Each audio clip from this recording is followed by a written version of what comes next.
I'm waiting for the thumbs up and then we'll get started, so.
All right, I have the official thumbs up on technology, so we'll go ahead and get started with our work session of Monday, August 28th with roll call. Benson. Here. Brunig. Here. Hanoff. Here. Johnson. Present. Minor. Here. Schramm. Here. Villanueva. Present. Mayor Mosier. Here. City Manager Leon. Here. City Attorney Denherter. Here. Under our work session, we do have a place on the agenda for public appearances. This is for anybody that wants to address the commission on something not being addressed during the work session tonight.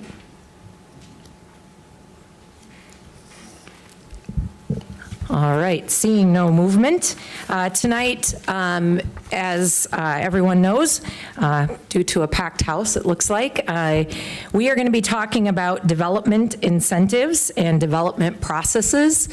I would ask my fellow commissioners to please hold any questions until the official presentation has been completed. I'm sure there's going to be lots of questions.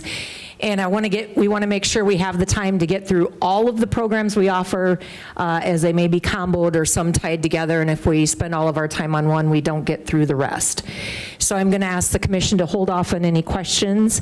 Everybody I know has a paper agenda or something in front of them. Take out your handy dandy pen, either write down a slide number or jot down any questions you have. I know Dwayne, along with Dave or whomever's going to run the slideshow, they'd be happy to back up to a slide. But I want to make sure we get through everything. So I would ask for the indulgence of the commission that way. Depending on time then, when we get to the end of the presentation, we will discuss what's being presented tonight amongst the commission. This is a work session. And then if we have time, we will open it up to the public if anybody wants to address the commission related to these, what we're discussing tonight. Please know this is a work session, and while it's published, there is no commission action that takes place during a work session. It is a chance for us to learn, to ask questions, and kind of just all get on the same page in understanding what's available. So I wanted to kind of cover those guidelines there, and so with that, I will turn it over to City Manager Leon to get us started. Thank you, Honorable Mayor, members of the commission, as well as the public and those watching and listening. We are streaming this, so if everyone's mindful of that, if there's the opportunity to discuss with you, we'd ask that folks go to that podium over there, or that table over there, this podium. I'm going to give a brief introduction, and then Dave Mingo, our Director of Community Economic Development, is really going to give the meat and potatoes of the presentation. You do not have the PowerPoint in your SharePoint. We were working on it and tweaking on it yet up until today. So we will make it available to you, and we'll make it available to the public online. I'll visit with IT about how we can do that so everyone can access that and reference it and go back and take a look at the same things that we're talking about tonight, because it is a lot of information and there's probably a lot of detail, more so than we typically put into a presentation. So if you'll just follow along when Dave gives his presentation, that's not part of it. Surprisingly, that's not part of it, but we'll appreciate that, and we'll get that to everyone as well. So in a perfect world, we wouldn't be having this conversation. And I thought a lot about how I was going to introduce this over the weekend. And, you know, I thought if the world were perfect, economic development would really take care of itself, and the private marketplace would be the only folks involved in economic development. But you all know, and we all know, that that's not the world we live in. And so at times, communities or counties or the state finds itself in the position that it needs to work through the legal means available to it to attract businesses or retain businesses in some cases, working to protect what business is already there, or to expand certain businesses that is, you know, to the benefit of that entity. And so that's really what we're talking about here when we talk about economic development incentives. When I first came on to the government scene, it was all about job numbers and quantity. So it was kind of like, you know, how many jobs can a community get and how many jobs can a community attract? And I remember back in my days as a community development director, that's what we were really focused on with our economic development authority. And it was really a win if you could get the manufacturing plant that employed 300 or 500 people. As time went on, we looked at really the type of job and not so much quantity of jobs, but rather what those jobs were and how much wealth would that be adding, you know, to the community, whichever it would be. Fast forward, we started talking about quality of life in retail. And so communities transitioned, and I think this community transitioned into some focus on quality of life type enterprises, so commercial, retail, restaurants, those types of things, sometimes recreational facilities. And we were no different. Fast forward to today, we're even working on incenting housing, and there is some discussion whether or not housing is economic development. I feel like we're over the precipice of that hump, I guess, when it comes to is housing part of economic development, but we're incenting, and the state is helping us with grant funds and low interest loans to incent housing projects. So all of those things change over time, and that's said because I want folks to realize that part of being in the game of economic development is to be flexible and I guess responsive to what the needs are of a community and the changing time. So I think there was probably a time when there wasn't a lot of economic development done because we had a department store and we had all the things that our community need to self-sustain, and over time that just changed for many communities, most communities. So that's why I wanted to make that point. We do have some tools in South Dakota codified law that help us do this. Those are the incentives we're going to talk about tonight. We don't have a lot of them. I think if you lined up South Dakota compared with other states, you'd find that we are limited in the tools and resources that we have to incent economic development projects. Now, good, bad, or indifferent, that's where we're at, and that's what we have to work with. So we try to maximize the potential of the tools we have available to us within codified law. We, like other cities, have had some success. So Dave is going to talk a little bit about some specific projects and some of the different incentives and tools we've used, and what projects have resulted, and we can talk more specifics as the commission and community wants. But those have rendered some good projects for the community of Yankton. I've also had some conversations with other first-class cities, so I have some information on how Vermilion and Watertown, Spearfish, and Brookings handle economic development incentives. So if those are part of the questions that the commission has, I'm happy to answer them from their city manager's perspective and what their experience is with incentives. I do have feelers out to my other colleagues across the state. I'm sure they'll share. We're all pretty good about getting back to each other when the inquiry is made. But I thought that might be useful to some folks to, you know, question how is it being done elsewhere and what are the policies and programs in place in other communities. So I have that information. the incentives that are used are for economic development are by their very nature not fair. They're not fair across the table. They're not fair across the board. And I say that because they're meant to draw something. So they do give an advantage, and that's why it's called an incentive. So, it's difficult to apply policy across the board that applies the same to all economic development projects because they're all very different and their needs are very different. And we can talk about some of those things when we talk about specific projects, should the commission or community want to hear that. But, somewhere down the line, some commission, whether it's a past project or a current project, has found that there was a reason that the project may not otherwise locate without the incentive, or having this particular project here rendered some kind of public good, whether it was the business itself, i.e., Culver's, just because we're in the ice cream time of year, or whether, folks working here would bring wealth, or whether it would bring a technology, or whether it would expand something. So some type of public good. And that's in the eye of those folks, commissioners making the decision. So one of the questions that I posit in a roundabout way, but I'm going to posit directly to you as commissioners this evening, is for us as a staff to get an understanding is, are the tools themselves the issue? So is the tools the issue? Or is the issue a specific project? And that's something that, we'll talk about and we want to understand. Also, maybe it's not the what or the specific project, the tool or the project. Perhaps it's how the tool is being used, and that's something we need to be clear on as well, or who the tool is being used for. If that's, what we're grappling with and we need clarity on to do more of or to do less of, because oftentimes it's not in government what we're doing, or what we should stop doing, but what we should, be doing, we need to hear that as well. So everyone's aware as well, I think there's probably folks in the room this evening who have development projects that they're talking with us about.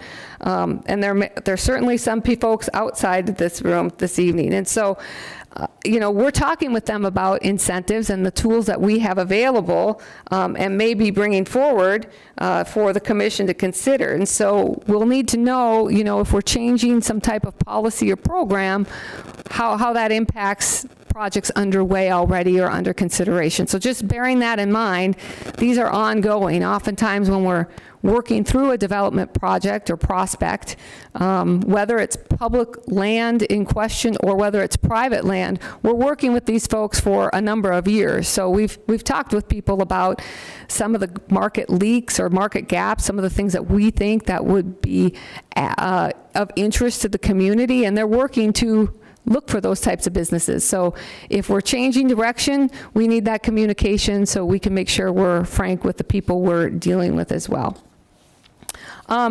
Two other things that I want to reference here quickly, and then I'll pass it over to Dave. One of them is our relationship with Yankton Thrive, and so that's important relationship to understand. As you know, the commission helps to fund the administrative role of Yankton Thrive. I sit on the executive committee, and the commission has two seats on the board. Now, that can be the mayor herself and a chosen commission, or the mayor can appoint two commissioners to serve on the Yankton Thrive board. So we have 3 seats on that board, and we're involved in their governance and their decision making. So some projects the city is not privy to at all. They're all conducted through private transactions, and they may work through Yankton Thrive and the staff there, and we may not have any involvement. Other projects, we have sort of a mutual involvement with Yankton Thrive, and we work together with them. And other projects are city-led projects, but we utilize Yankton Thrive to help complete transactions, to serve as a pass-through for some dollars. As a non-governmental entity, they can do some things that we're not allowed to do. And so we, like all or many economic development entities, work through that private sector group so that we can make those things happen for the community. So we can talk about examples of past projects if the commission would like as to how we've utilized Thrive, but imperative to have a good relationship with your economic development organization. Since I've been in town, we have had that benefit as a city entity. I've worked in communities where that's a strained relationship, and that makes for a difficult process of recruiting and retaining and welcoming new economic development projects into the community. The other thing I want to talk about is the folks that we do business with. So as you know, we can't transact, make the final, you can't make the final decision on projects behind closed doors. The final decision has to be made in the public realm. However, because the relationship that's built through working with a prospect over time, sometimes it's 1 year, 2 years, 6 months, we become privy to some information that is protected information. So sometimes that's financial information. We need to try to go for a grant or other program. Sometimes it's just personal information that we are privy to because we have a working lunch and someone shares something, over a sandwich that is important information for us to know, or they feel comfortable telling us because we're developing that relationship. Ross has the statutes available this evening if you want to ask questions regarding that information. There is the ability to release information, I believe, with consent, and I'm not going to play attorney, but Ross can do that for you if you want. Otherwise, we don't share that information, just as we don't share personal information on citizens that we have because we're privy to their utility accounts, or we know something about their personal lives because they've come in and interacted with us on a business level. So I just give you that to sit with, so there's an understanding of the fact that we may have some discussion. I think later on, one of the questions I ask is about looking at folks that we do business with, and want to getting some direction there from you. So with that, I'm going to hand it over to Dave Mingo, and I'll join you up here for the presentation and the discussion. If he can figure out how to turn on the PowerPoint. I still have it up, Dwayne. Any idea? Yeah, you might have to go back to the app and open it. I might need your help for that if you'd be so kind. You'll just steal my computer from there?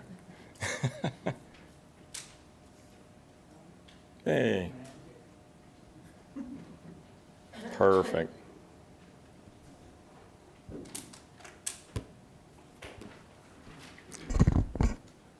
Thanks for the opportunity to have this discussion. Dave Mingo, Community and Economic Development Director, Madam Mayor, members of the Commission, and the community.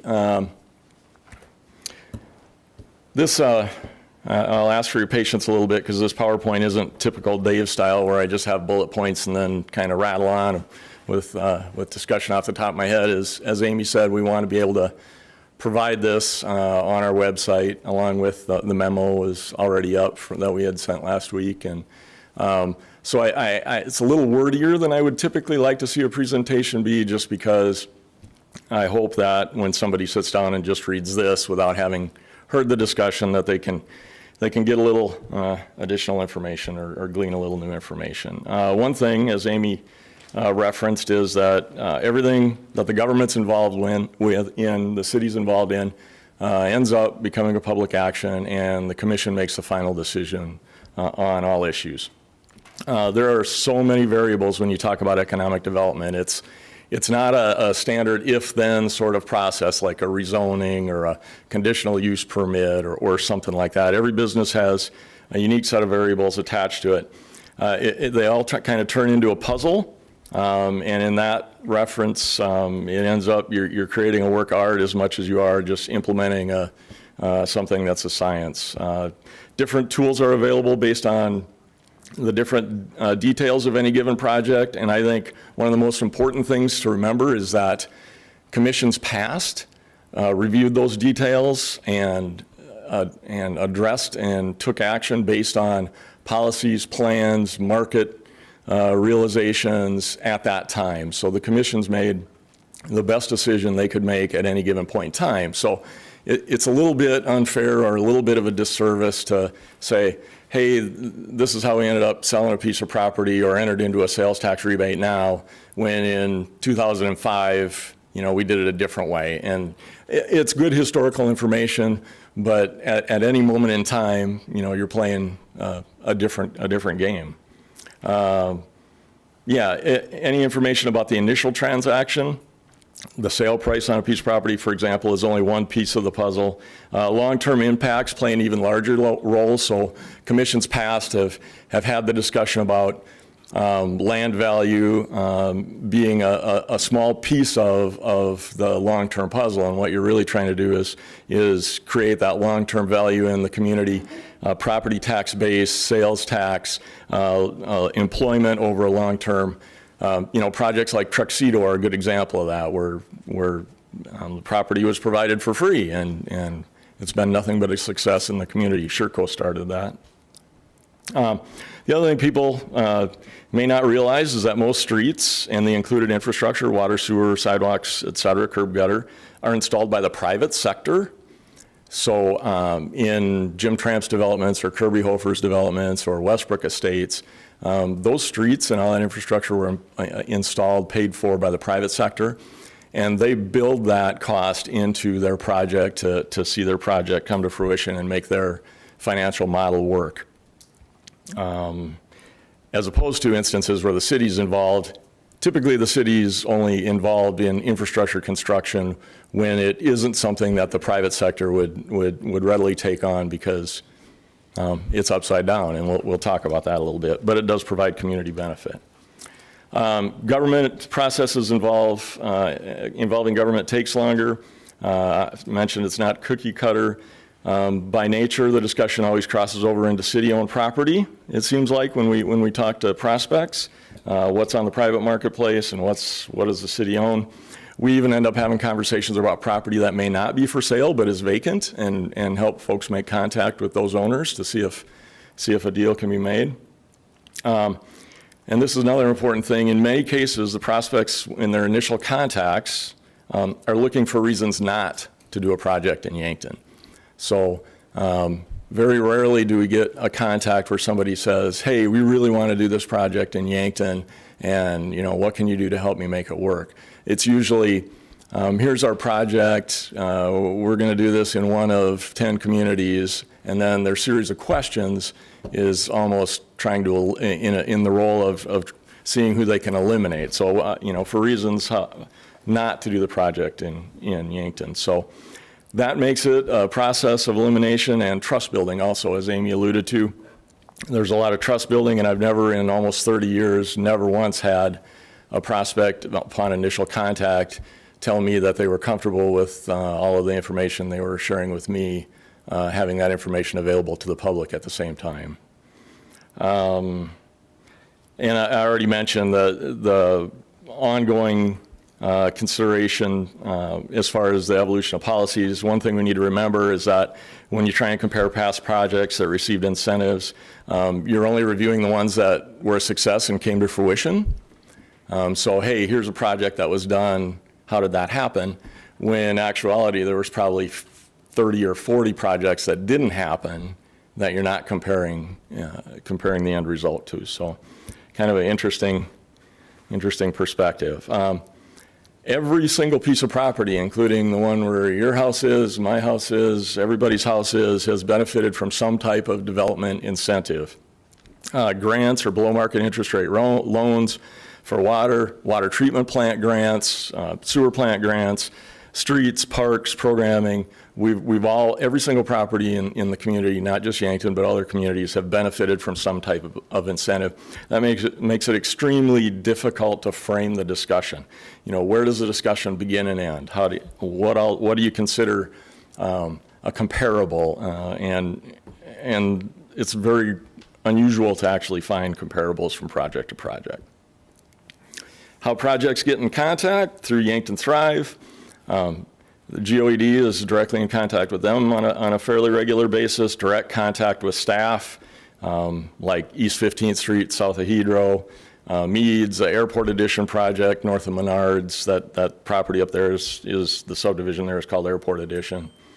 We even get references from realtors, locating consultants, somebody who knows somebody, somebody's who a neighbor's to their uncle, and and so on. Conversation always begins trying to frame the project. Is it a full-blown subdivision, or is it just a one-off business or prospect that's interested in Yankton? What type of business is it? Is it light commercial, heavy industrial? Zoning plays a large role in what can go where. As you know, light manufacturing is allowed in our B2 Highway Business District. We've had long-standing light manufacturing businesses located in our B2 Highway Business District already. How much land is needed is a big one. Do you need a high visibility location? Are we talking about 4th Street, Broadway Avenue, or can you function in a world a block or two off of there if you're a one-off project? The answers to those questions always take us down a road of trying to get more information and match property locations. Do you need truck access? What kind of traffic generator are you going to be? All those kinds of detailed questions tend to come up. The conversation frames itself essentially while it's happening. When I say conversation, it's usually multiple contacts, not just a 5-minute phone call. The commission has given direction on development strategies through past strategic planning discussions, and also through actions on past projects. So many times what the commission has approved in the past provides a lot of guidance to staff and to the development corporation for what can be considered in the future. Or if something hasn't been approved in the past, that's equally as helpful in providing information. And also, as Amy mentioned, what can we support at this time? A long time ago, when Ron Kraft, and I call him Crafty Ron, was involved in more in this process, we were always looking for, hey, what's the next major manufacturer that's coming in that needs 150, 200 employees? And we had a vacancy rate for housing of 12%, and so it was all good. Now that's not the case at all. What the ideal candidate or prospect is something that's going to invest heavily, have a taxable private investment, not need many people, and have the potential to grow incrementally that in a manner that the community can support. Housing is also a huge impact on that. Commission provides those directions through past actions, as I mentioned. A majority of the contacts are interested in private property, so I talked with them about the zoning and building parameters associated with development on private property. Many times I'll have, and other development professionals that Thrive will have 1 or 2 conversations with people, and we don't hear from them again. As Amy mentioned, ideally the city doesn't ever really need to own property other than public space and public right-of-way, but there's a number of things that force us into that role. The unique situation with HSC dating all the way back to Governor Janklow and what was happening at the time when he was working to liquidate state-owned properties. We didn't have county zoning at the time. The city was in a position of, there's no ability to apply the city's vision unless we're in the chain of title, because we didn't have extraterritorial jurisdiction, zoning jurisdiction, no development controls. So that's how Fox Run got started, and that's how that area north of 31st Street, or the reason that was purchased also.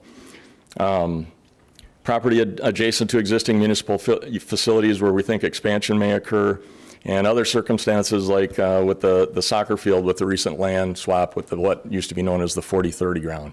Just reasons that deals happen that lead to the city being involved. There's another list of them, even property by the airport, that when we had FAA grant to buy property, there were some locations that didn't need to be in the clear zone, so the city ended up owning them and having the ability to sell if the commission so chooses. The downtown brownfield site is probably the most heavily subsidized location in the community. There's $4.5 or $5 million worth of cleanup there. The city had to be in the chain of title on that. If you remember, Jensen Scrap Metal used to be there. The EPA wouldn't come in and help with the cleanup if the RP, the responsible party, was still in ownership. who else besides, a governmental entity would step in and become the grant applicant and get that cleaned up, and now a majority of that property is developed and on the tax rolls.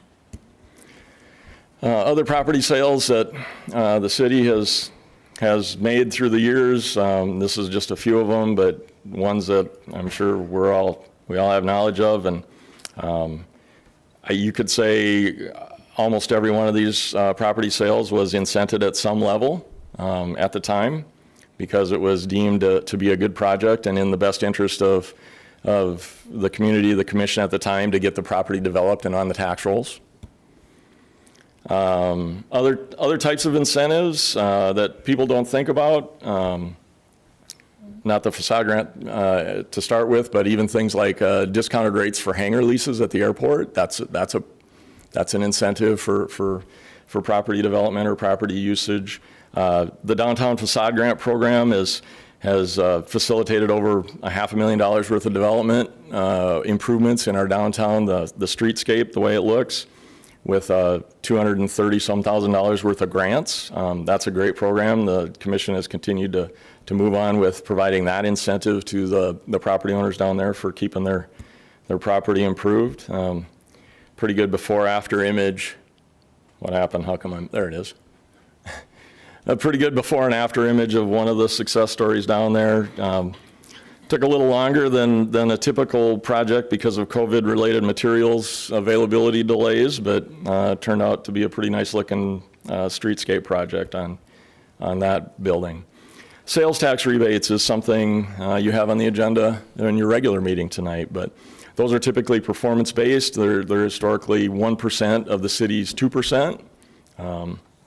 And they have been in the past focused on sectors where the city is experiencing retail leakage and not where there's a pull factor. The absolute best example of this was the Menards project. At that point in time, retail analysis showed that the city was hemorrhaging $31 million worth of retail sales to Norfolk, Sioux City, Sioux Falls, Mitchell, et cetera, for home improvement types of merchandise. So tried to worked with local companies, local businesses that were in the home improvement business, even provided a sales tax rebate for Ace Hardware. So made a little headway there also with an expansion that they did. And the big winner there was just getting that Menards project done. And now we experience what's called a pull factor. We have more sales in that sector than a community our size typically would have. Menards, Ace Hardware, fast casual restaurants. Amy mentioned Culver's. Manitou is another one that a lot of people wouldn't think of, but sales tax rebate for them on their equipment purchases and their new expansion was another incentive that the commission was able to consider and approve. At that point in time, we were competing. Madison's got a Manitou also. Was Manitou going to increase the size of that facility in a manner that would have reduced the possibility for them doing their project in Yankton or not? It was something else that could be provided that would help them make the decision to invest in Yankton. Tax increment districts are very complicated, but they facilitate the creation of taxable private development sooner rather than later. So that's really important. So I can't stand up here and say to you, Fox Run never would have happened if not for a tax increment district. But I can say Fox Run never would have happened in the manner it did, been built out as well as it has been and as developed as much as it has been. It wouldn't have that level of private property investment in it if not for having that tax increment district. And that tax increment district did sunset prior to the 20-year standard window. So that's an example of where the city was the developer, and it was a big success. City as a conduit, that's where we work with private developers. You had an action for the Stencil Group that you took a few meetings ago. That's where it's performance-based. The city's simply the conduit, sees the need for the project, the commission sees the need for the project, moves forward, approves the tax increment district. It'll have a maximum cap, or 20 years, and it'll be over, but that's a project that most likely wouldn't have happened but for the use of tax increment district as a funding tool. Yeah, Fox Run, Meads Addition, eligible expenditures that the city has been comfortable with have included land acquisition, grading, streets, utilities, stormwater management, and then there's, legal and administrative fees also associated with tax increment districts. City as the developer. This is typically, as I mentioned, where the project wouldn't really move forward if the city wasn't the developer. There would be highly unlikely that in the Meads Addition, for example, that a private development prospect would have come forward and been interested in developing that 16 acres because it had to carry all the costs of a significant amount of infrastructure in the area. And you can see the map to the left shows 33rd Street, shows First Dakota Drive going north and south. There's water, there's trunk line sewer, there's sidewalks, there's everything associated with that. There's site grading. 67% of the infrastructure front footage adjacent to the Mead, the potentially privable taxable part of that project is very small. So 67% of the infrastructure front footage is adjacent to non-taxable property. That's the state to the north, and the city-owned soccer association land lease to the west. 22% is adjacent to city-owned land for sale. That's the north half of what's in the red there, and that's the infrastructure frontage along First Dakota Drive and then east-west on 33rd Street. And only 11% is adjacent to private land that the city owned. $5 million worth of infrastructure projects, even based on front footage, only the half of the site to the south would have had to have carried $1.6 million worth of infrastructure costs. So tax increment district and other financing methods is really the only way to make that project work. The key was, and what we were waiting for and what the commission was waiting for, was for the first project to be significant enough to reduce the taxable burden, to reduce the burden on the taxpayers long term. So again, the initial land price is a factor that can be considered, but the key is over 20 years' time, how do you reduce the burden on all taxpayers in the community? And the way to do that would be to get the largest project you could possibly find to be the first project in the development. So that's the direction that the strategy that was selected to develop that project and hopefully reduce the long-term tax burden on the community. Examples of the city as a conduit: Morgan Square, that one sunsetted a few years back. The West Side Townhomes, where Circle C Trailer Park used to be. Westbrook Estates, again, typical expenditures are land acquisitions, grading, utility, stormwater management that the commission's been comfortable with in the past. The city has been conservative in using tax increment districts. There was a point in time where other communities used them a lot more freely, and our legislators and others around the state saw that, and our direction was changed. So there's additional state law associated with the use of TIDs. If they work out as planned, they benefit the entire community by facilitating a higher level of private investment sooner, rather than letting things trickle in with smaller projects. The other thing that people don't understand is there's also other properties outside tax increment districts that benefit from the TIDs. I kind of call them bystander beneficiaries.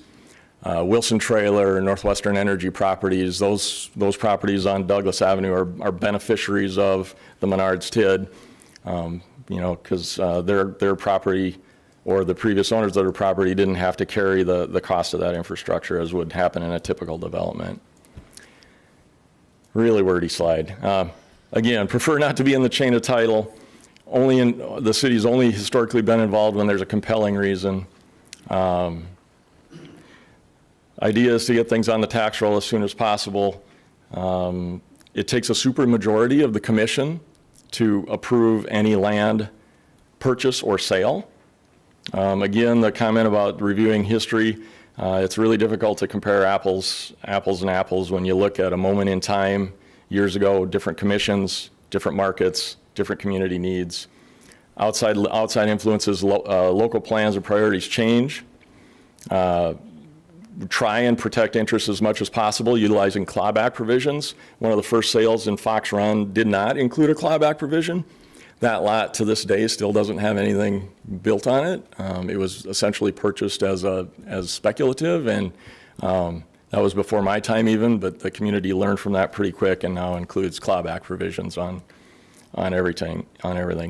And one thing that we need to remember is the market is what the market is. Comparables, appraisals are all part of the information available, but if somebody's willing to come to town and pay for a property that might not even be for sale or listed, or buy a property that might not be for sale or listed, of course it's going to sell for more than what you would think would be market value. It would sell for more than what it would have if it would have just been listed on the open market. And that's happened recently in the community where a business came to the community and purchased a piece of property that essentially wasn't really on the market. RFPs, the City Commission also has employed the use of request for proposal, typically used when the eventual private development can carry the cost of the infrastructure. The best example is south of Fire Station number 2, where Cole Drive is. Some areas of Fox Run were also sold in this manner, where the community had a vision. It would work out where a developer could go in and be able to afford to put all the streets in, get that money back through their land sales, and building the homes in the development. South Dakota codified law is extremely specific and prescriptive about how public property is transferred. The use of the Local Economic Development Corporation is the most common way in the state for those transactions to occur for economic development projects. Contrary to some of the discussion I've heard recently, Yankton Thrive serves that role as a pass-through agent with no financial gain.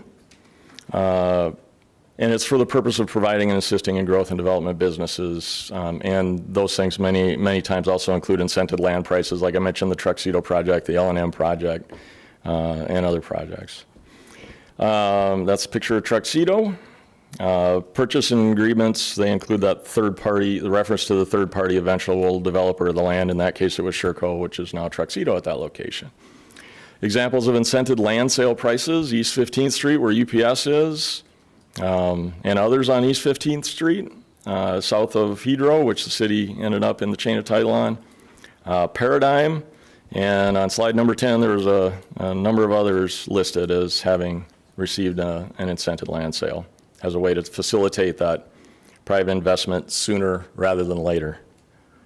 Why is that at a different place than my computer doing? Are you doing? Oh, okay. Remnant property, which is a little-known land transaction that takes place just on undevelopable parcels adjacent to landowners. Next to the old Gramps, now the Total Stop is an example of that. The picture's on the next slide. A value is established and it's paid to the community, but there's no individually developable value with a parcel like that. And that's all I got. Sorry I rattled through that so fast, but I'll let your discussion ensue. Wonderful. Thank you, Dave. Ross, anything I know Amy referenced to kind of go through, anything related to South Dakota codified law or anything for the good of the order you want to share there? Sure. Just to expound on what Amy had indicated, there are a number of statutes under law that you can think of them as exceptions to the public records statutes. They basically say everything's a public record unless we say it's not. And then there's this really long list of things that are not public records subject to disclosure. And among those is a litany of information that the community would receive in economic development discussions and negotiations. Proprietary business information, trade secrets. It's sort of the typical stuff that developers would want to otherwise keep close to their vest when they're still vetting where the project might go.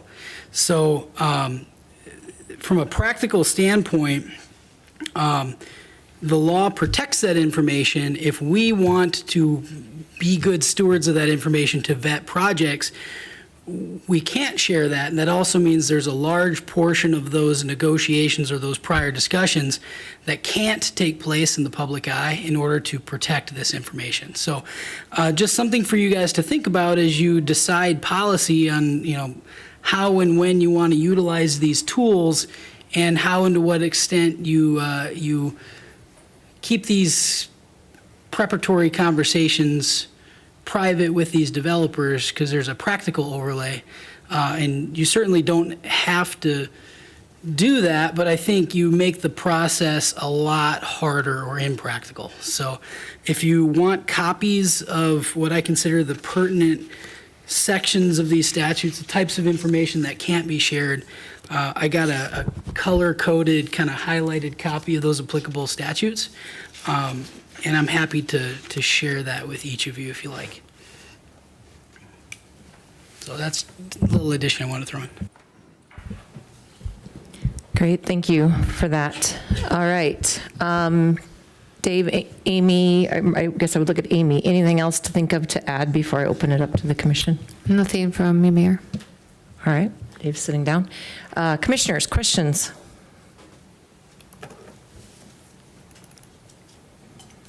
I'm just, sorry. Mosher. Go ahead, Amy. Oh, sorry. I'm just curious, mine's a quick one.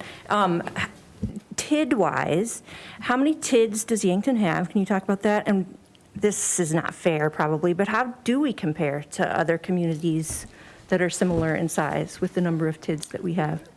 Sorry, that's. No, so I think right now we're at 13, and that is probably fewer than most communities our size or larger. I know there are a couple of communities I won't name that have 50 plus, and they just, their commissions or councils in the past have viewed the tool differently than Yankton's city commission has.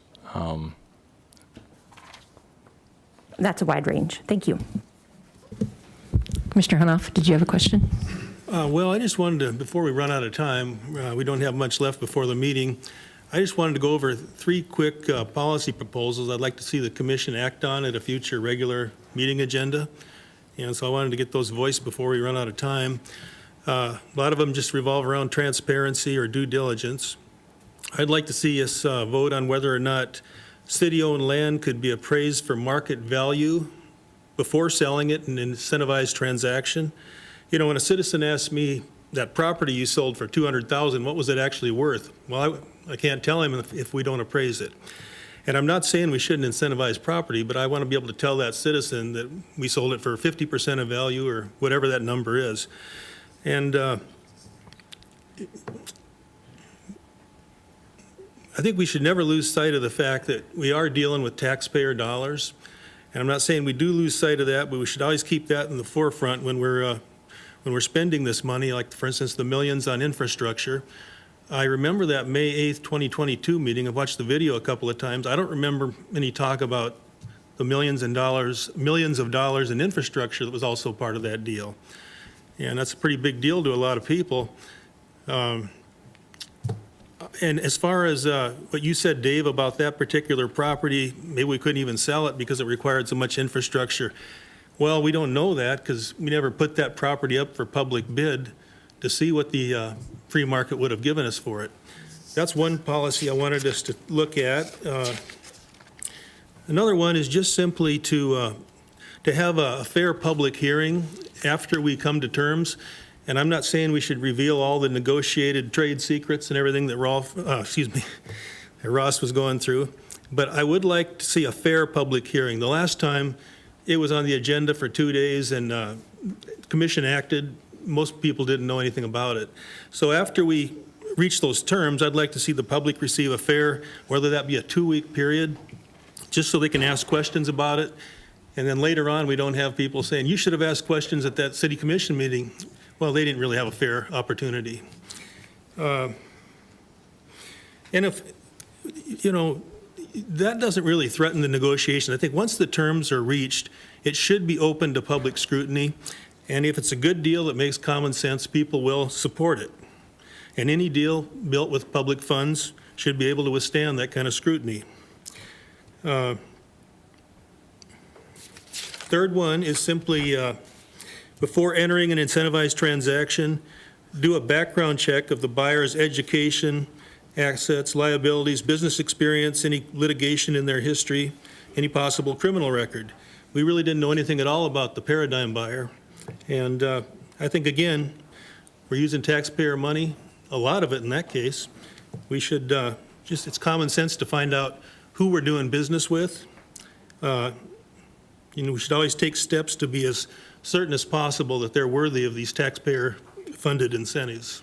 So those are the three things I'd just like to see the commission vote on at a future regular agenda.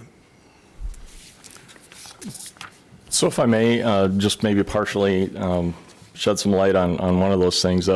Maybe it's a little bit about the discussion on the Meade property. The impact of the costs of that infrastructure were thoroughly discussed at the time when the commission made the decision to enter into the lease with soccer. So that might be part of what's not in that May 2022 meeting, but there was a fairly extensive discussion by the commission, and that there was going to be a significant amount of infrastructure, regardless of the project that was going to go there, whether or not it's a project people like or don't. The infrastructure cost was going to have to be largely borne by the city, no matter what the project, just because it's adjacent to so much property that's not taxable. But just a little more background on that one question. Dave, could you tell me, was there an introduction to our decision that we made on the May 2022 meeting? So there's not an introduction. There's no legal process that involves an introduction. It's not an ordinance or a rezoning or a license like a liquor license or something like that. But policy-wise, we could change that so that there is, so that we do that. You definitely could. Okay. The commission could add those things. I think the information that Amy's gathering from other communities is going to be really important in trying to help us stay competitive, because you got to balance, what direction this commission and future commissions wants to go with also trying to remain competitive in the state, because we are, whether it's friendly competition or not, we are competing against other communities that are very interested in our projects and want to know before we make a decision, what the project might be, so they can maybe jump in and things like that. So there's all kinds of that going on also. Yeah, I guess I would be in favor at some point of having the conversation about the two meetings. I think that's a viable thing to have. I think that gives a fair chance for everyone in the public to get a chance to talk about that. I think that would be something that would be good to have in the future on an agenda. I think, Dave, the only sometimes jeopardy, and I agree, and I'm sure Nathan can attest for recently going to first-class mayor's meetings when we do those. I know we've had a couple projects come to town that communities said they wish they would have known was an option. They've been happy to take it from us, and some of that's timing, and I know. So yes, fair. Some of those, have there ever been, I guess I'm thinking of some of this going on where timing is critical, or timing would have made that difficult? I'm just curious. Maybe we're not up against a timeline that tight. Yeah, I mean, sometimes. The Culvers project was really timing sensitive, and they were incognito in town and wanted a decision fairly quickly. So yeah, I mean, the private sector is used to working faster than the public sector. Dave, quick question. So we keep talking about, as businesses come and are looking at Yankton or coming to us, who do we have that actually goes out or is looking for businesses to come here? Who's wooing the businesses? So that's a great question and might need another work session. Okay. So that's how this process has evolved. And I know I'm showing my ears here, but yeah, the process used to be we would travel all over the country trying to recruit businesses. We would travel to retail conferences trying to recruit businesses. We'd walk up to a booth 1,500 miles away from here at a retail conference and say, hey, we want an Applebee's or whatever, and we'd go up to the Applebee's booth and start talking to them about Yankton. They'd open their computer up or their 3-ring binder and they'd say, yep, Yankton, we know you got this, this, and this. These restaurants are there. This is your population. We'll be in Yankton when we reach this point. I mean, they know more about what it would be like to do their business in Yankton than we do. So this process is dramatically different than it used to be. But yeah, we are more in the role of promoting based on what our major employers are telling us. We're more in the role of promoting housing and workforce development at this point, and being on the receiving end of development prospect interest. All right, in the essence of time, since it's 3 minutes before our regular commission meeting, I think we'll go ahead and call this a wrap for that. So we have just a couple minutes to switch over and be sure we're ready for the 7 o'clock meeting. We have no other business underneath, and I would say we had a lot to discuss tonight, so those of you in the public that were here and were hoping to say something, feel free to share any comments with the city manager's office. You can email her. I know she's willing to. Amy, what is that email address that works best? Just aleon@cityofyankton.org, and I'll pass any comments. And she collects it all. To SharePoint. And shares that with the commission. I'm sure there'll be more discussions moving forward as we do this, but in essence of time and having a regular meeting at 7, we will need to adjourn this. Mayor So, Mosier, couldn't they also make any public comments at the regular meeting that starts at 7? yes, correct. Thank you, Commissioner Hunoff. Yes, if you want to hang around, we do take public comment at the beginning of the next meeting and would open it up.